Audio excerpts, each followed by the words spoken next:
Hi, everybody. Welcome to this episode of Tax People Are Not Boring. Today we've got a great guest. It's a friend of mine, someone that's been around the tax world for a very long time.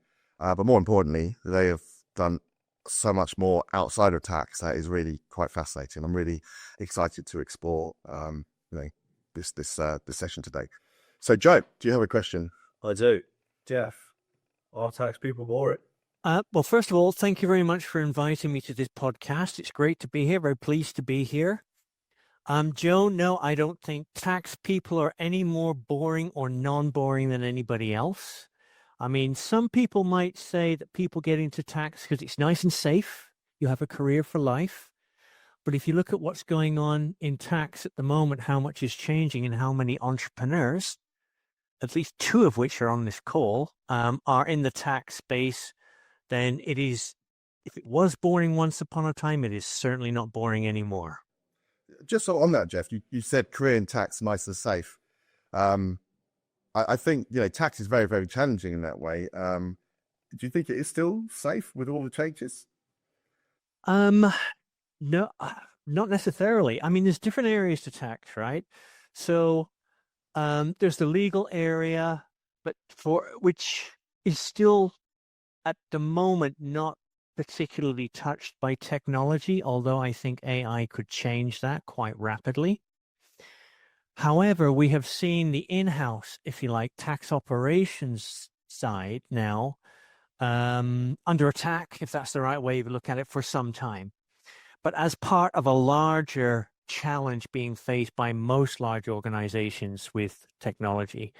But tax has a particular problem because tax is often an afterthought. The software we're using was not built with tax in mind initially. And tax is a difficult area to solve because of its breadth, because of its complexity with technology. And that's just an underlying feature of how tax works. So, no, I think these days, particularly if you're going to work in-house on the operations side, I think it's very challenging, very challenging. Yeah, so we've just got a few questions for you, Geoff, just straight off the top of your head, quick answers. Here we go. Do you have a favourite sports team? Manchester United.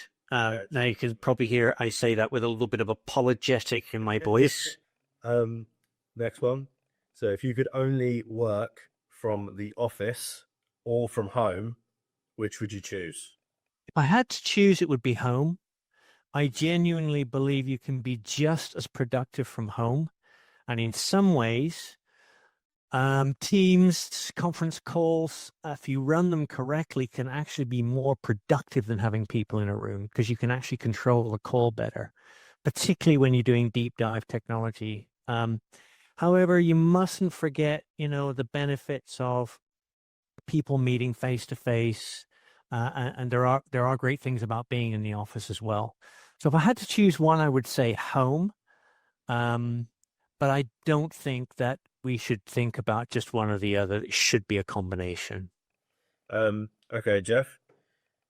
Do you have a dream dinner guest? I do. Unfortunately, he's no longer around, and it's a cliche, but Nelson Mandela. Because I also spent a lot of time in South Africa, and what he managed to do there was really quite incredible.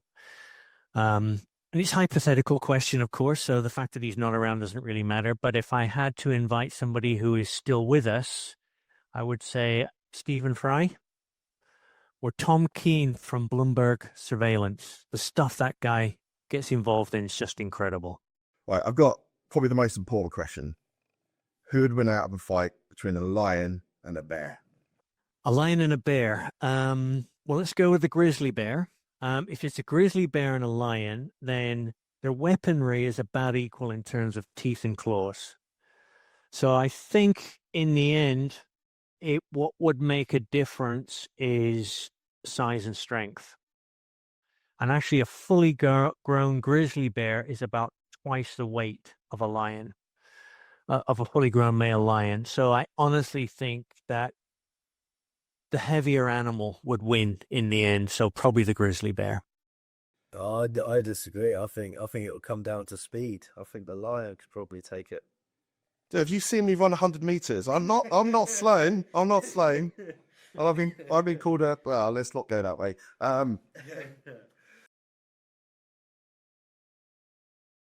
Tell us how you got into tax. What was, because when we speak to different guests, some chose a career in tax because it seemed like the right thing to do in effect, or they're doing accounting.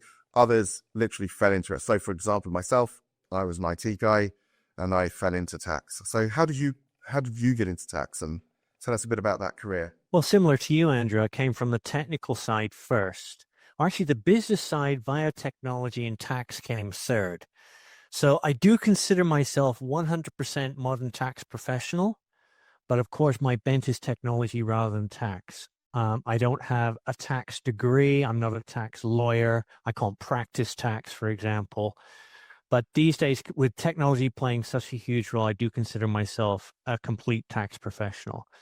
How I got there was literally my first degree was in business. That course, of which one semester of one course of 1 year was about computer technology. I loved that more than the rest of the course put together. I then took a second degree, which was part-time, took me 7 years, in information systems, not information technology. I don't build compilers or motherboards. It's really about the use of computers in business. So I did learn programming languages, but to make it work for business. And then because I had the business background with a bit of finance, I literally ended up traveling around the world writing GL reports and AP reports, mostly during Oracle applications or Oracle financials, as it was back there, rollouts. And I ended up at Cisco Systems, the routers and network people, California based, but at the European headquarters, which at that stage were in Paris, writing GL reports and AP reports. But they introduced a manufacturing facility into what was then called Silicon Glen in Scotland. And you'll remember this, Andrew, but way back, Oracle 11i only allowed one VAT registration per operating unit. So we had to customize Oracle so that it could deal with more than one registration. And that started a journey whereby I ended up building them 3 tax engines, over 100 modules around managing VAT numbers. 2 of the tax engines were for intercompany. That lasted several years. And that's really how I got into tax technology. So, Geoff, one of the things how I found out about your other life, which I'd like to come into now, is your previous email address, I think it still exists, is Paw Technologies.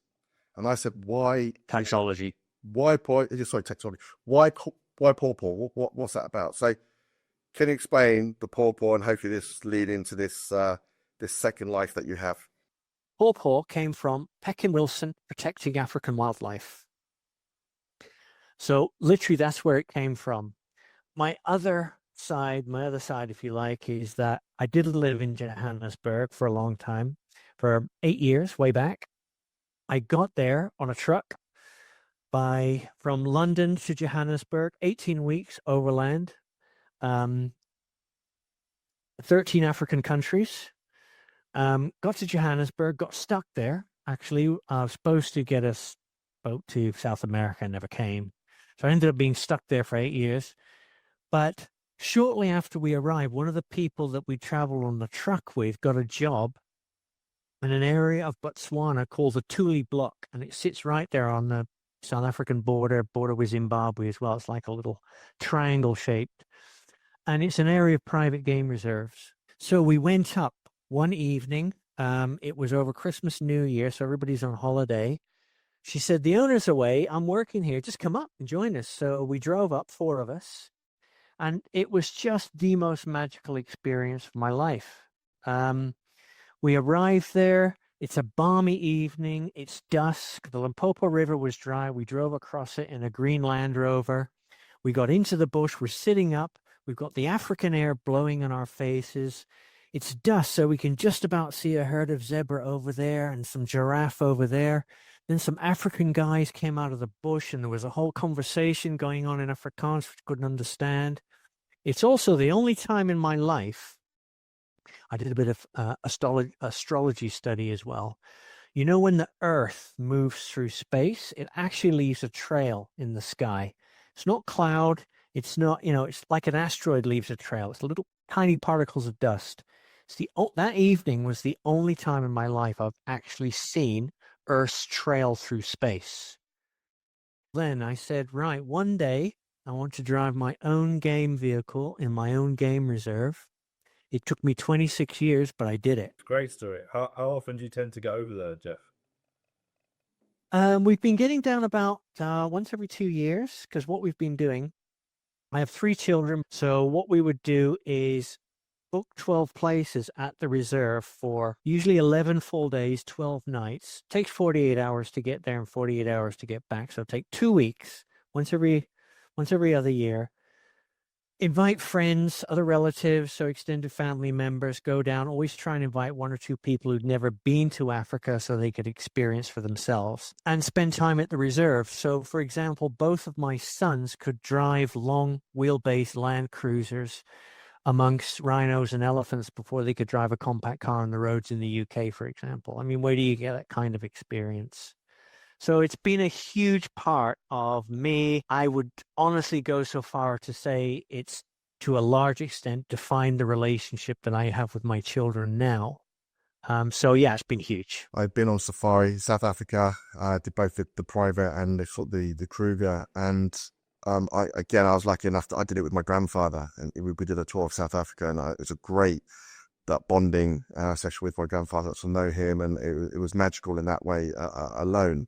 And I think a lot of that is because of Africa, because of what it is and what it, it just sort of, it's like free. It sort of opens things up. And I still now, I remember it sent a shiver down my spine even now thinking about it. I remember being sat in, it was early in the morning, sat in the truck. And luckily, I think my grandfather and I were the only people, on the public game reserve in the Kruger, were the only people. So we literally could go wherever we wanted. It was like a private game reserve or private tour within the game reserve. But I remember parked up, looking over a river, and in the distance was a herd of wildebeest, and the lion sort of pride getting into place. Then all of a sudden they went and the stampede, and it was just the smells, like you said, the air, the sort of static in the air, the light. I just kept looking. Where's the frame of the TV? Right? It's like this is happening. This is real, and it was just such a magical experience. It's definitely something I want to be able to take, my kids and my family, to Africa, to be able to do that safari, to actually experience things that aren't just about, houses or cars or anything else. It really is natural world, nature at its best, and it's just awe-inspiring. It's fantastic. So I completely understand, that where that love. Well, it's where we came from, right? Humanoids only came out of Africa about 200,000 years ago. So for 4 million years before that, we were one with Africa. And I find, we're there for 11 days. On about the 8th and 9th day, the red dust of Africa starts to creep up your shoes, up your legs, and you become one with Africa, which is where we belong. So yeah, it's very, very powerful. With that, Geoff, you've mentioned quite a lot of places you've travelled and been to in your career and in your personal life. Is there anywhere that really sticks out that you've enjoyed and that you would, say is a place people would definitely need to go to? Well, other than a certain game reserve in Tule Block in Botswana, you mean? Yeah. In terms of cities, I would say, cities I absolutely love. Cape Town, probably my favorite. San Francisco, way up there. Love Amsterdam. Fabulous cities. Other places to go, I have traveled a lot. I've actually not just tax technology, but even before that, and because my previous wife was diplomatic service officer, so we moved countries every 3 years anyway. But if there was 2 places that I could go, which I haven't been yet, I would still like to go, would be Greenland and Patagonia. I met a travel person.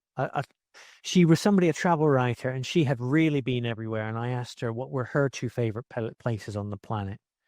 And she said Greenland and Patagonia. And I've been to Iceland. I can understand there's something about Arctic air, which is just unbeatable. So I can understand that as well.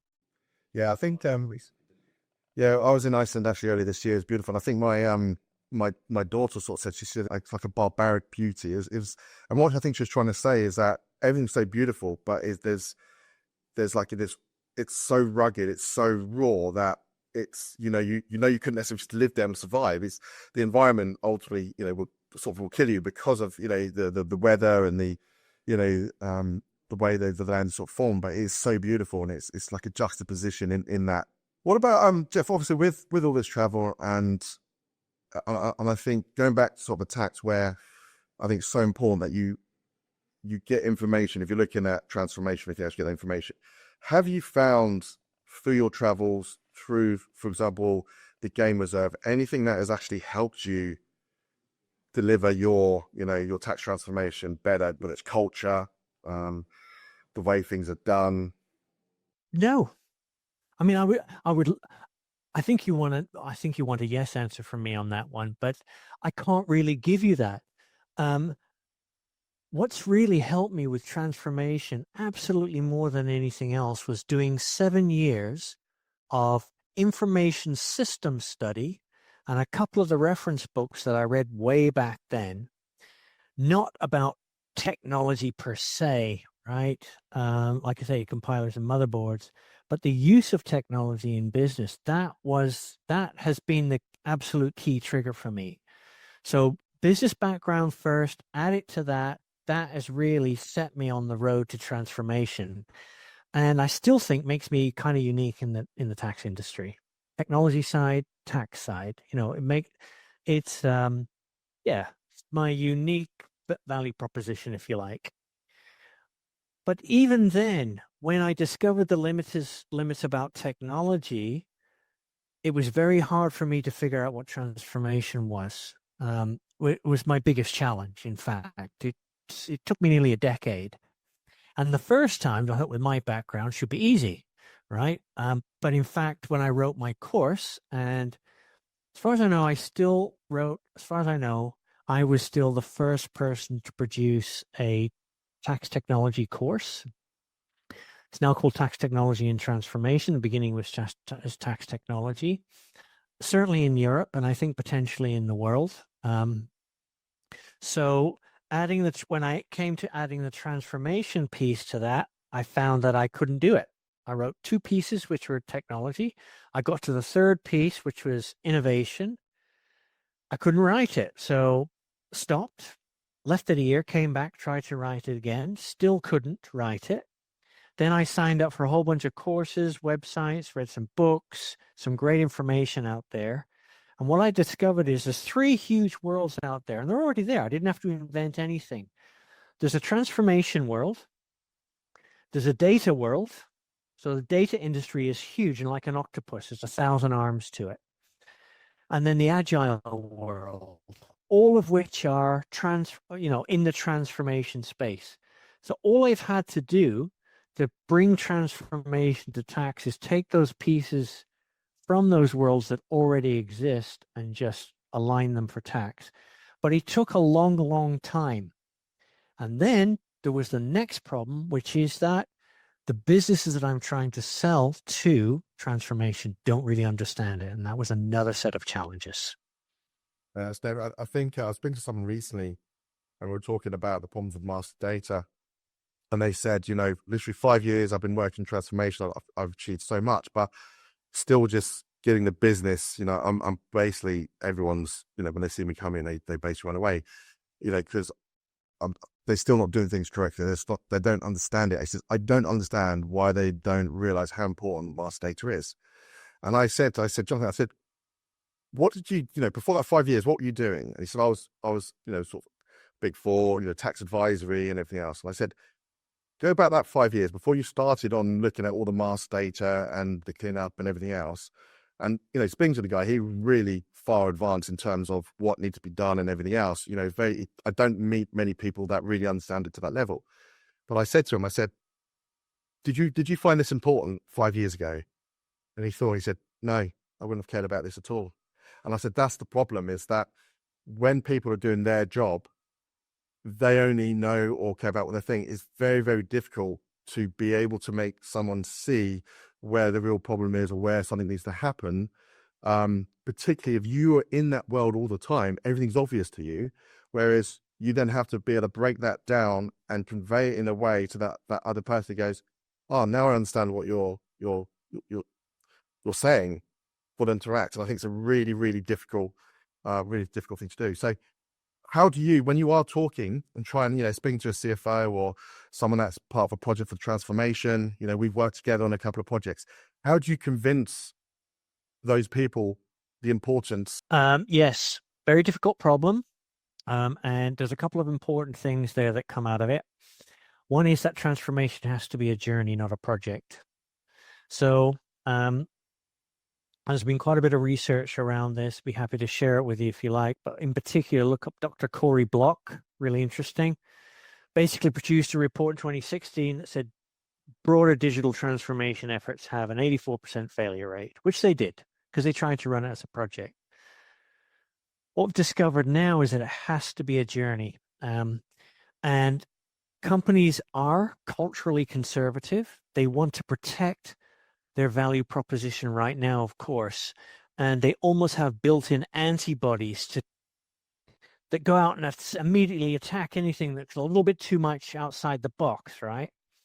So you, despite its incredible importance, not just to tax but to companies in general,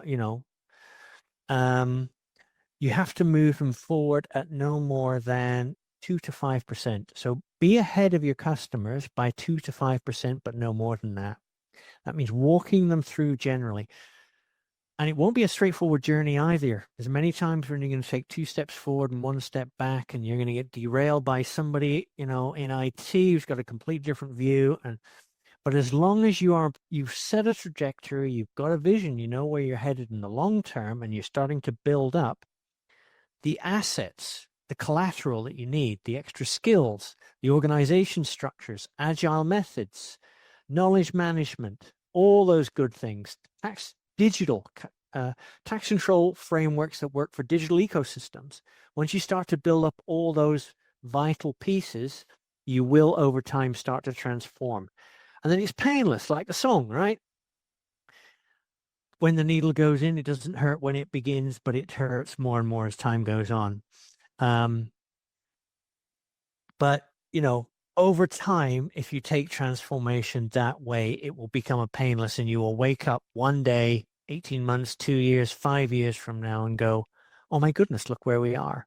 Just by trusting the process and following the process, not necessarily trying to solve it all in a single project. Yeah, I think when it's that project, there's always the deadlines and things that have to be met, and that's where compromise or sacrifice is then made. But then, probably, as I say, causes things not to be successful or not to meet the main goals. Yeah, there's a good piece of advice there, Geoff. What would you say is one of the best pieces of advice you've ever received? Well, exactly that. Think of transformation as a journey, not a project. Now, you're right. There are projects, often IT driven or whatever. These days, they spend an awful lot of time on the charter phase, trying to figure out what they're going to do, how they're going to do it, how they're going to protect themselves from the failures they've had before, because most companies have poor experience of enterprise technology projects.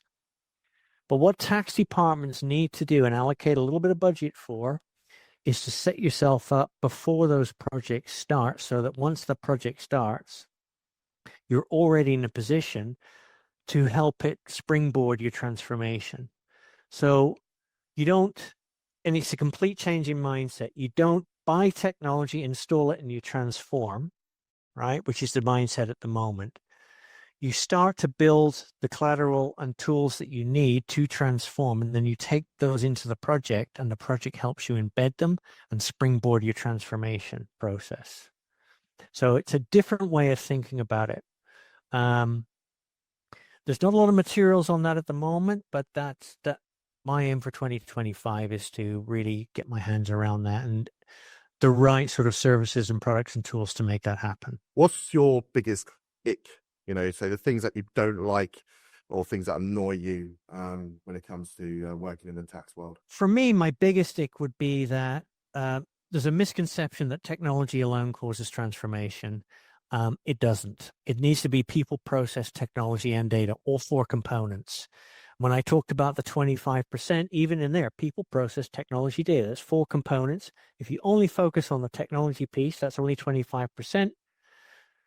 It's simplistic math, but you're only going to get 25% of the value. In fact, we did an exercise. You may know I also teach at the University of Vienna, their Tax Law Technology Center. I'm into my 4th year this year as a guest lecturer. So in one of the sessions with the students, we did an exercise there out of those four, which are the most important ones in the transform view. People came first, absolutely. If the people are not thinking right, the technology is never going to work the way it should do. Simple as that. You're going to get incremental changes. You're going to band-aid over a few bullet holes at best. Data number 2, particularly for tax, the tax authorities are using data to build up sophisticated digital profiles. You've got to get a handle on data. Technology is only third in line, and the only thing that the technology really does is support the data model.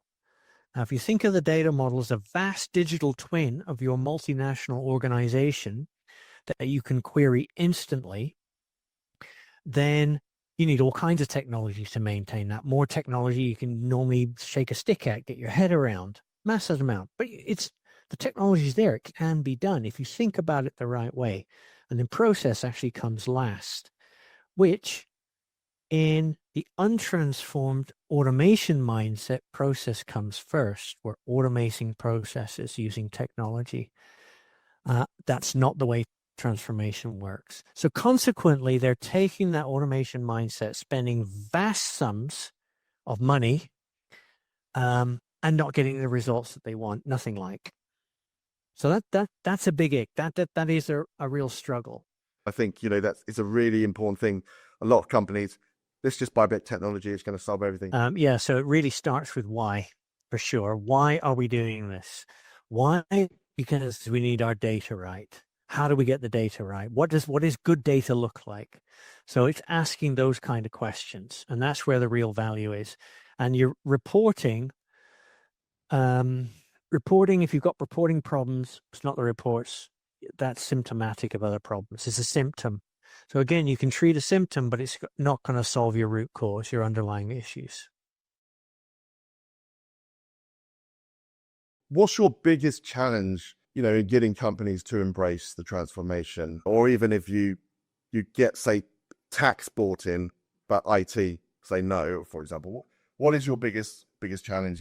Well, the biggest challenge, and what I have found is that I have the same problems as the bigger transformation industry in general, is the customers don't get it. If they don't get it, they won't buy it. Simple as that. If they don't get it, they don't value it.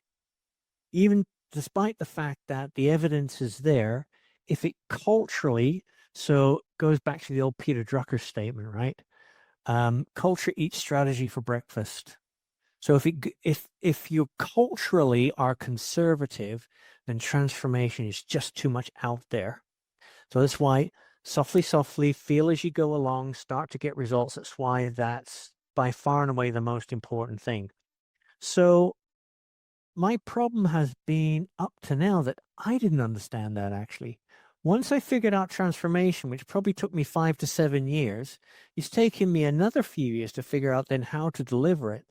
And I'm very pleased to say, I've had 2 customers now at least where that started to really make sense, move them along and starting to make, but even then it makes sense to the tax managers, head of tax.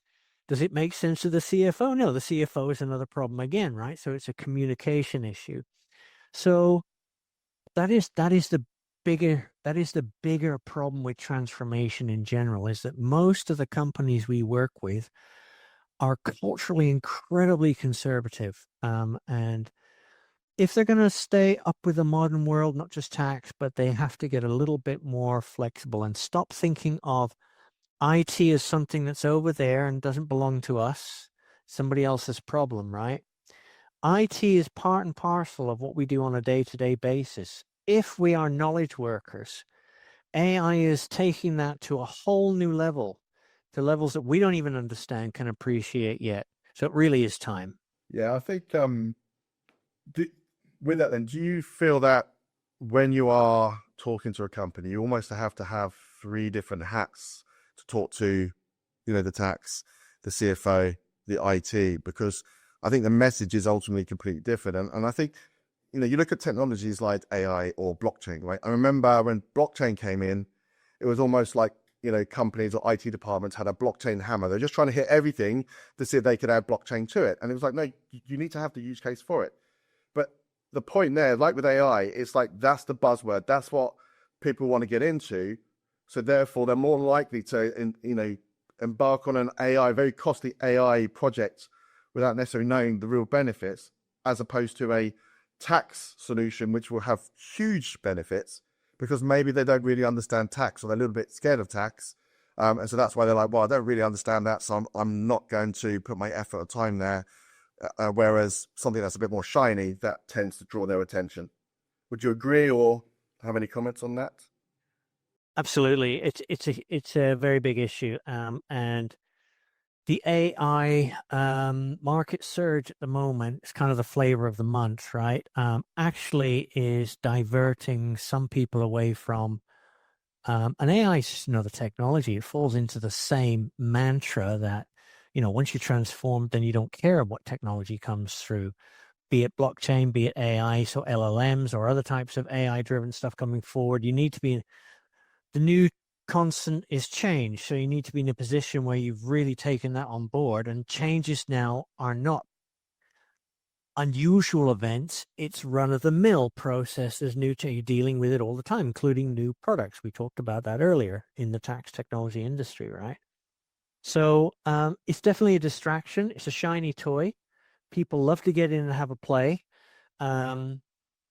Many people, when they get an opportunity to jump on a bit of technology, some people hate it, don't want to go anywhere near it. Other people want to go in, but they just want to play.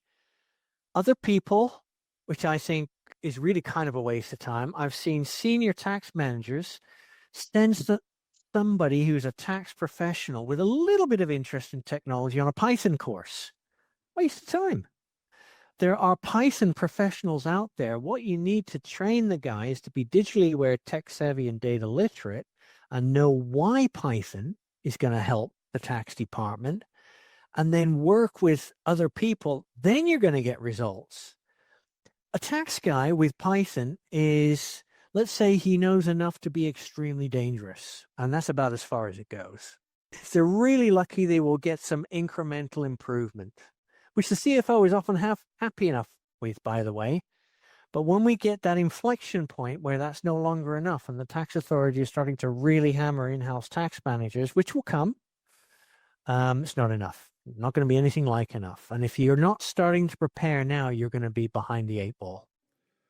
I think that's a risk generally with having in-house tax technology people, is that they potentially can get siloed and they're just working in-house. They don't actually see what's going on outside. And I think in the same way that you just talked there about, going and learn Python, I do a lot of our software development from a design point of view because of my expertise in tax.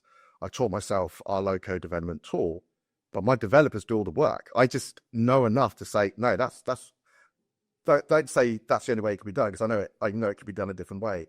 And we do a service as well for clients when it comes to quality assurance on projects where they may have an integration partner doing the whole project. We're there to make sure that when they say this can't happen for tax or you can't do, triangulation, we're like, yes, you can, and this is how you do it. And I think that is a real skill for a tax technologist, is to, one, you have to obviously be able to translate, but part of that translation is being able to understand both sides.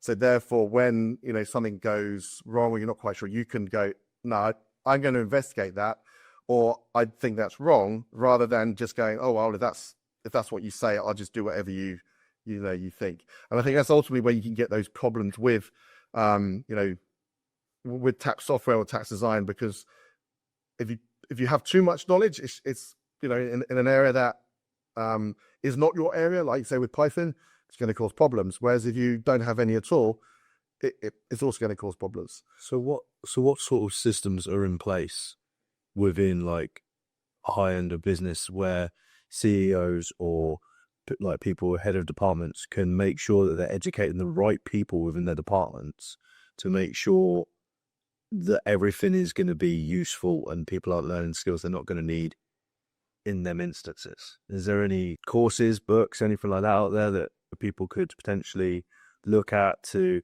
understand the best ways in which they can make sure the right people in their businesses with regards to this are learning the right stuff? So there's a couple of good books out there. The main one I would say is Digital Transformation, but the other one that's very good is The Geek Gap. I'm hoping to produce some information this year in exactly that space, Joe. Absolutely. So I think it's great. I think, Geoff, I've always been a big fan, not just like when we have our conversations, experience, you know, the lessons you've been able to pass on or teach me, but also how you see the industry and how you are trying to make that change, right? It's not easy, but you keep on moving forward. And I think it's always an uphill challenge with tax, but with all of the changes we're seeing, you know, globally, I think, you know, things are definitely changing to be more in our favor, because people are going to have to start listening, because things are definitely changing from a tax point of view. And with that, I think maybe my final question will be the future of tax. Where do you think, like, for example, a skill set will change or a new skill set will come in, or the way companies process tax or do tax, or more of a reliance on technology? What do you think will be, you know, the thing to watch out for in the future when it comes to tax? In the future, the skills that tax professionals have today, which is often legal or accountancy, finance, have financial background, plus they've learned, you know, how to be part of a company. So those skills will remain. But like so many areas, the number of skills that they're going to need to include in a tax function matrix is going to expand enormously.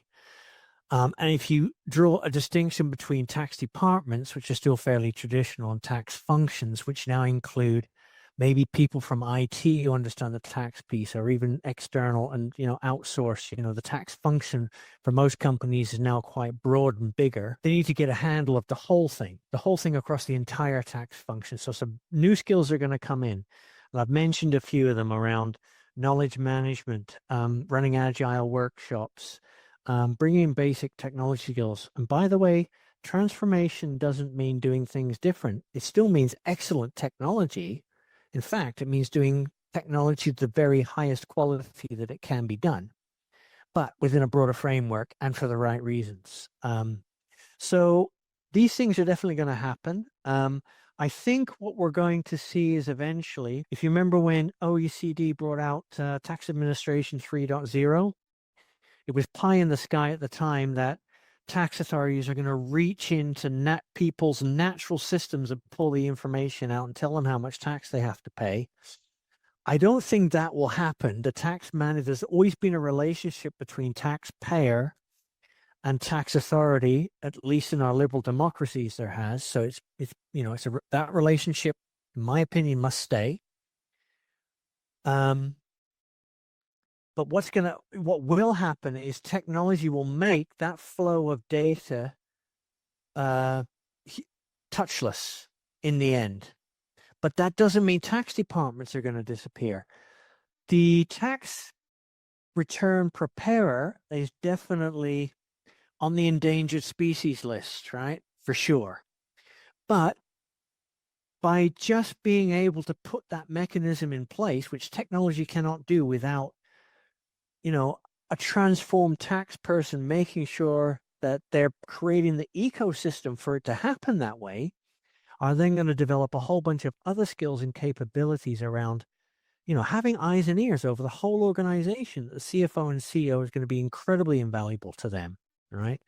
So data literacy in the end is going to be huge for tax, and it's going to elevate the tax department over what they're often seen as now as specialist compliance to be cost managed downwards to really somebody who becomes a strategic asset to the organization.